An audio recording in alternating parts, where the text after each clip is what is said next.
মহাকুম্ভ নিয়ে দেশ যখন উত্তাল, তখন নেহাত আমার মনেও আগ্রহ কিছু কম ছিল না। তো বেরিয়ে পড়লাম কুম্ভ। গিয়ে সেরেই প্রথমে কাটা বাবার সাথে দেখা হলো। তিনি কাটার মধ্যে দীর্ঘদিন ধরেই শুয়ে আছেন, দেখছি বড় বড় কাটা। তারপরে তো ঘাটের দিকে এগিয়ে গেলাম, সঙ্গম ঘাট 22 নম্বর সেক্টরের দিকে। এখানে আমরা সবাই স্নান করব, সেইভাবেই প্রস্তুতি নিচ্ছিলাম। তো দেখো, একসাথে বড় একটা টিম গেছিলাম, সবার একসাথে স্নান করা সম্ভব ছিল না, তাই কিছু কিছু করে স্নান করছিলাম। কিছু স্নান করতে নামলেও কিছু স্নান করব, আমরা পরে স্নান করব বলে সেভাবেই রেডি হচ্ছিলাম।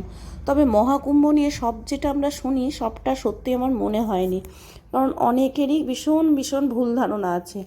তো আমি যেটা দেখলাম, ভীষণ ভিড় ছিল, কিন্তু সিস্টেম খুব সুন্দর ছিল, পুলিশের ব্যবস্থা খুব ভালো ছিল, সাফিসিয়েন্ট টয়লেটও ছিল, কোনো অসুবিধাই হচ্ছিল না। টিমের আরো দুজন, হ্যালো। এই বাচ্চাটাকে হারিয়ে গেছিল, দেখো কি সুন্দর। ওকে ওর থেকে নাম্বার নিয়ে ওর মা বাবাকে ফোন করে জানিয়ে দিল, এটা আমার ভীষণ ভালো লাগলো। যাচ্ছি রাম মন্দির। কোথাকার রাম মন্দির? ও ঠিক আছে। অযোধ্যার রাজা কে ছিলেন?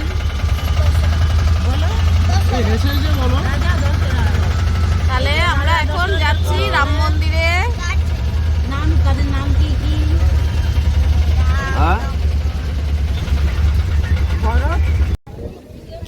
দেখতে দেখতে আমরা অযোধ্যার সরজু নদীতে গিয়ে উপস্থিত হলাম। সবাই বলো জয় শ্রীরাম।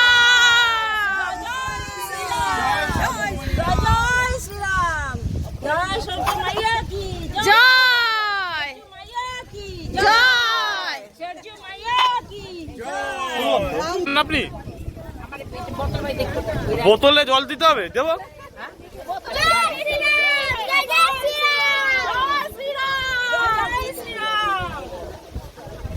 ওখানে গিয়ে আমরা প্রায় আনন্দে আত্মহারা হয়ে গেছিলাম। এখনো দেখতেই পারলাম না। লালার ভক্ত মাথায় পাগড়ি বেঁধে দিয়েছে। জয় শ্রীরাম, জয় শ্রীরাম, জয় জয় শ্রীরাম।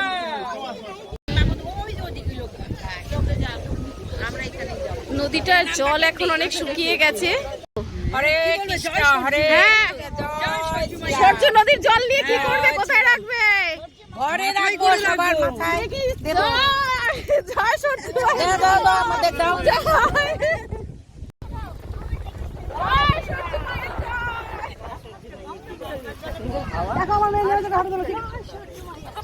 নামুক নামুক, কিচ্ছু হবে না নামলে।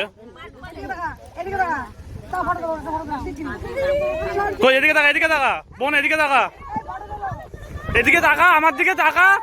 আরে আমার দিকে না তাকালে ছবি উঠবে না তো, ক্যামেরা আমার হাতে।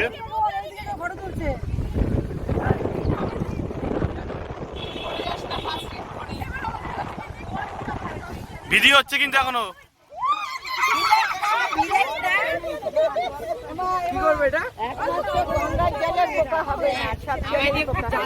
দে, আমাকে দিবি না?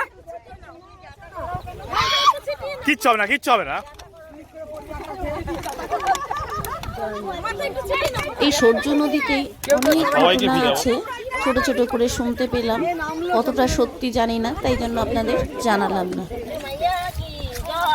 আমরা একটু অন্য সাইড দিয়েই সরজু নদীতে নেমেছিলাম, কিন্তু সরজু নদীর ওই দিকটায় ব্রিজের নিচে প্রচুর লোক ছিল, ওখানে অনেকে স্নান টান করছিল, কিন্তু আমরা ঘিরে গেলাম না বলে সাইড দিয়েই একটুখানি। আর এই সরজু নদীটাকে সরকারি তরফ থেকে খুব সুন্দর করে ঠিকঠাক করে বাঁধ বাঁধাবে বলে নদীটায় অনেক কাজও চলছিল, সেটা আমরা দেখছিলাম, সাইডের বালিগুলো কেটে ঠিকঠাক করা হচ্ছিল। ওই সরজু নদীর তীরেই ভীষণ ফুচকার দোকান ছিল, এবং ফুচকাগুলো ভীষণ স্বাদ ছিল। ওই ফুচকাগুলো আমি খেয়ে নিজে টেস্ট করেই দেখেছিলাম, দারুণ খেতে ছিল। কিন্তু আমাদের গ্রুপের এই ছোট সদস্য প্রচুর কথা বলে, সব কিছু করছিল। যখন ফুচকা পেয়েছে তখন একদম চুপচাপ নীরবে ফুচকা খেয়ে যাচ্ছিল। যে যতই পাশ থেকে কথা বলছিল সে কিন্তু আর কোনো উত্তরই করছিল না, মন দিয়ে ফুচকা খাচ্ছিল। আসলে ফুচকাটাই ছিল অনেক স্বাদ। অযোধ্যায় গেছি আর দেখা পাবো না সেই রাম ভক্তর, তো এই রাম ভক্তরা চারিধারে সাইড দিয়ে বসেছিল। তবে অনেক ভিড় ছিল বলে অনেক লোক হারিয়েও যাচ্ছিল, বারবার অ্যানাউন্স হচ্ছিল হারিয়ে যাওয়ার। তো যাই হোক, আমরা এবার এগিয়ে যাচ্ছি। এবার আমরা চলে যাব লতা মঙ্গেশকর চকে। লতা মঙ্গেশকরের চকে বিরাট বড় একটা তানপুরার ছবি আছে, আর আছে লতা মঙ্গেশকরের এরকম একটা ছবি। এটা অনেক বড়, যদিও আমি ছোট করে বেশ রামলালার মন্দিরে দেখতে এসেছি। রামলালার মন্দিরে হাজার হাজার লোক, লক্ষ লক্ষ মানুষের ভিড়, লক্ষ লক্ষ মানুষের সেই ভিড়ে আমরা রামলালার মন্দির দর্শন করতে যাচ্ছি। প্রথমে আমরা হনুমান মন্দির দেখছি, তারপরে আপনাদের এই দিদি এবার বলবে। আমরা অনেক ভিড়ের মধ্যে অনেক কষ্ট করেই চলেছি হেঁটে সামনের দিকে। তো প্রথমে শুনেছি যে হনুমানজির পুজো না দিলে রামলালা দর্শন করাটা সার্থক হয় না, তাই এখন আমরা চলেছি প্রথমে হনুমানজির পুজো দেব, তারপরে রামলালাকে দর্শন করব। আমরা দেখতে দেখতে পৌঁছে গেলাম হনুমান মন্দির, হনুমানগাড়ি মন্দির। তো দেখো এখানে এই যে মন্দিরটা, আর অনেক ভিড়।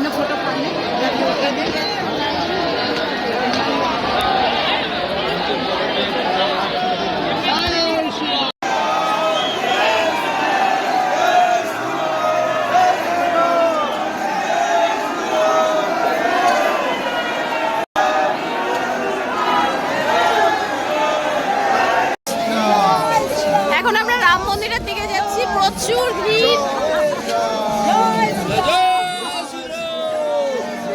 চলে এসেছি সেই রাম মন্দিরে। তো দেখুন অনেক কাজ এখনো হচ্ছে, প্রচুর কাজ চলছে, তবে যতটুকু আছে বেশ খুব সুন্দর।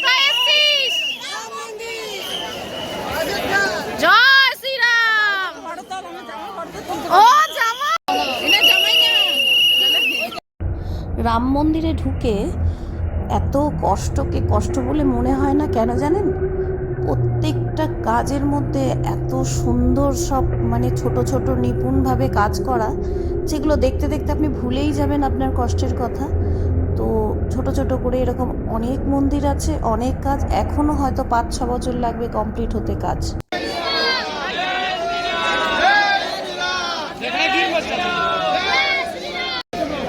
সবাই নিচ থেকে হেঁটে গেলেও আমাদের এই ছোট গ্রিলে রেলিং ধরে ধরে উপর থেকে হাঁটছে, দেখেছেন? সব কিছুতেই একটু অন্যরকম, বাচ্চাদের যেটা। এত ভিড়ে সবটা দেখাতে হয়তো পারিনি, কিন্তু এক একটা কাজ যা দেখে এসছি, মানে এই মন্দিরের এক একটা কাজ সত্যিই দেখার মতন।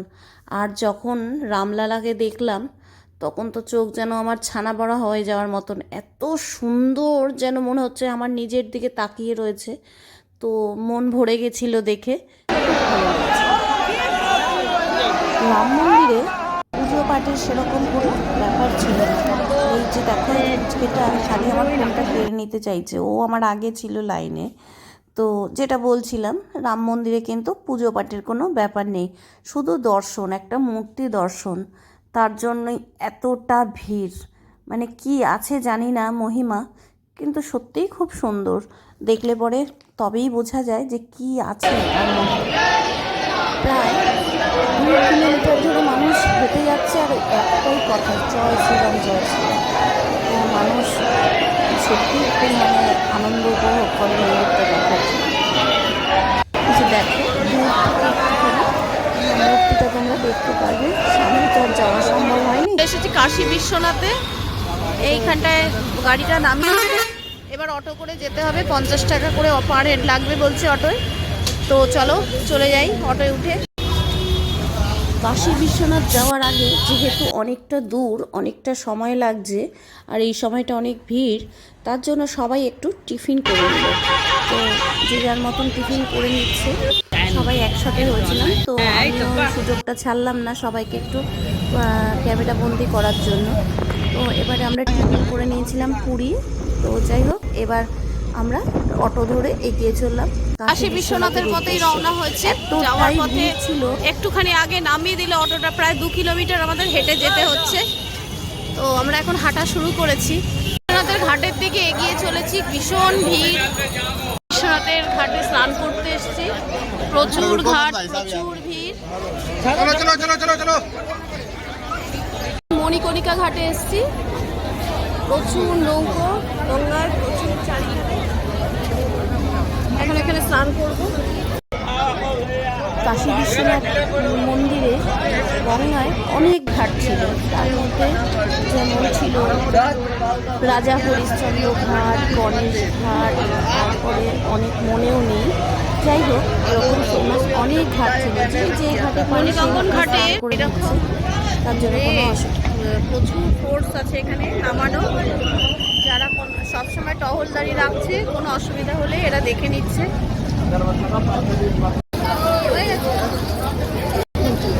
জায়গায় না গেলে কত কিছুই যে জানা যায় না।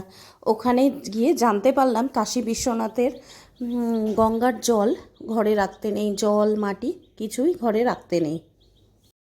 তবে ওই গঙ্গায় স্নান করলে সত্যিই খুব ভালো লাগে, বেশ জলটা ঠান্ডা সুন্দর। এখানে একটা দেখুন, একটা বেঁকা মন্দির দেখতে পাচ্ছেন। এই মন্দিরটা অনেক বছর ধরে এরকম বেঁকেই রয়েছে। এই বেঁকা মন্দিরটা নিয়েও অনেক প্রচলিত আছে কথা, তবে কতটা সত্যি কতটা মিথ্যে জানি না, সব শোনা কথা, তার জন্য সবটা আপনাদের বলিও না। কাশী বিশ্বনাথে গিয়ে আপনারা কিন্তু অবশ্যই নৌকো বিহারটা করবেন। নৌকো বিহারটা করলে আপনি সমস্ত ঘাট দেখতে পারবেন, আর ওখানে খুব সুন্দর একটা হাওয়া বয় গঙ্গাতে, ভীষণ ভালো এইখানে লাগে। গঙ্গায় প্রচুর পিণ্ডদানেরও কাজ করা হয়, এরকম ক্ষণে ক্ষণে দেখছি ব্রাহ্মণরা এরকম পিণ্ডদানের কাজ করাচ্ছে। কেউ মৃত বাবার কাজ করাচ্ছে, আবার কেউ মৃত মার কাজ করাচ্ছে। তো ওখানে গেলে এই কাজটা করিয়ে দাঁড়ানো। যেই নৌকোটায় বসেছিলাম সেই নৌকোটা এখন আমাদের ছেড়ে দিয়েছে। মূলত নৌকোটা ভরে গেছে, বিশাল বড় একটা নৌকো। আর ওদিকে বিশ্বনাথের মন্দিরটা, আরও ছোট ছোট কিছু মন্দির হয়েছে। আমরা বিহার করে দেখতে চাই গঙ্গাটায়। তো চলুন, গঙ্গার মধ্যে নৌকোয় বসে বেশ ভালোই লাগছে দেখতে।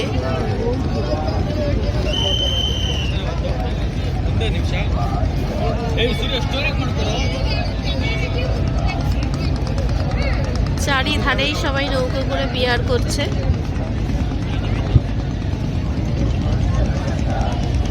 মনে হচ্ছে পুরো যদি 3 ঘন্টার ভিডিও আপনাদের দেখাতে পারতাম তাহলেই হয়তো ভালো লাগতো।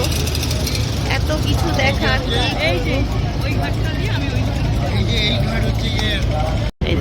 কাশী বিশ্বনাথের ঘাটটার মূল ঘাটটা, এই যে আমরা এই পাশে মণিকঙ্কন ঘাটে স্নান করলাম। এই যে দেখুন, ভীষণ সুন্দর, প্রচুর লোক।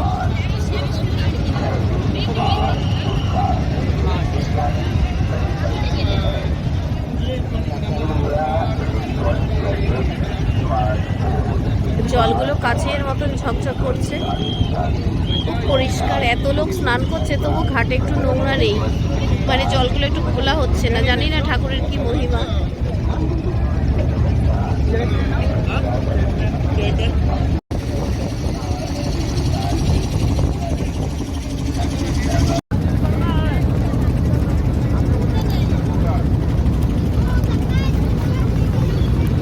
গঙ্গার জলটা দেখুন কি সুন্দর লাগছে, যেটা ভিডিওতে দেখাচ্ছে তার থেকে অনেক বেশি সুন্দর লাগছিল সামনে থেকে দেখতে। নৌকার পুরোটা চড়াতে পার হেড 200 টাকা করে নিয়েছিল, কিন্তু অনেকটাই চড়িয়েছিল, প্রায় ধরুন না 8 ঘন্টা ধরে আমাদের এই নৌকার এই ঘাট ও ঘাট চড়িয়ে বেড়াচ্ছিল। তো যাই হোক, 200 টাকা কম মনে হয়নি ওই সময়টা। নৌকো করে হয়ে গেল আমাদের চড়া, নৌকো চড়া কমপ্লিট। এবার আমরা নামবো ঘাটের দিয়ে। গঙ্গার বুকে এক ধরনের সাদা সাদা পরিযায়ী পাখির মতন দেখা যাচ্ছিল, সেটা হাঁসের মতন অনেকটা দেখতে, কিন্তু সাইজে অনেকটা ছোট, কিন্তু এত পরিমাণে উড়ে বেড়াচ্ছিল, দেখতে ভীষণ ভালো লাগছিল। সারাটা গঙ্গার মধ্যে এরকম পাখি মানে এক একটা ঝাঁক ধরে ধরে যাচ্ছিল, সেটা খুব ভালো লাগছিল দেখতে। কাশী বিশ্বনাথ মন্দিরে কিন্তু এবার আমরা ভিড়ের জন্য পুজো দিতে পারিনি, যেদিকেই যাচ্ছি এত ভিড়, কোথাও পা ফেলার জায়গা নেই। তো এখন বাড়ি ফিরে যাব, রওনা হয়ে যাচ্ছি কাশী বিশ্বনাথ থেকে। লাইন দেখুন, এরকম লাইন প্রায় 4-5 দিকে, প্রায় এক একজন 5 কিলোমিটার ধরে হেঁটে গিয়ে পুজো দিচ্ছে। আমাদের আর সম্ভব হলো না, তো আমরা ফিরে যাচ্ছি এখন বাড়ির দিকে। হ্যাঁ, এখন বাড়ি চলে যাচ্ছি। টাটা সবাইকে, টাটা।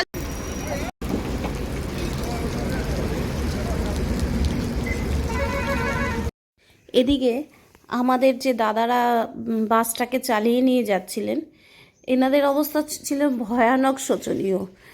এনারা সারা রাত সারা দিন গাড়ি চালিয়ে আমাদের দেখিয়েছেন বটে, প্রচুর জ্যামে পড়েছেন, কোনো বিরক্তিবোধ দেখাননি। তো এত পরিমাণেই মানে তারা কখনো কখনো ঢুল ছিল। তো নমস্কার, ভিডিওটা এখানেই শেষ করব।